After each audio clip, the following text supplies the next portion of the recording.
আসসালামু আলাইকুম গাইস, কেমন আছেন? আলহামদুলিল্লাহ ভালো আছি।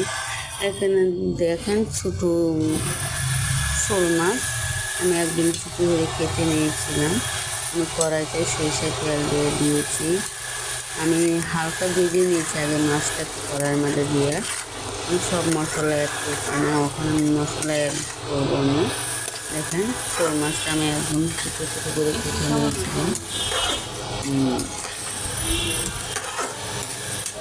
এখন আমি সব মশলা অ্যাড করে দেবো।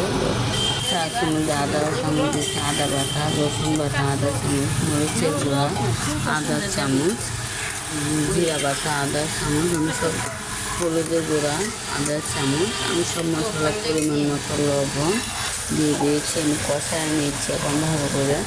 আমি এর দিকে লেবু কেটে দিয়ে দিয়েছিলাম এক হালকা। লেবুটা যেন মানে পুরোনো মাছ একদম গন্ধ থাকবে, তার জন্য আমি লেবুটা দিয়ে দিয়েছি। আমি খুব পানি অ্যাড করে দিব এখানে, দেখেন পানিটা আমি অ্যাড করে আমি কষানো হয়ে গেছে। ভালোভাবে কষাতে হবে, পুরোনো মাছ যত কষাবে এত ভালো লাগে। এখন আমি পানি অ্যাড করে দিয়েছি। এই সময় পানিতে একটু ঘন করে নেব, দেখুন তরকারিটা ঘন করে নেব আমি এটা।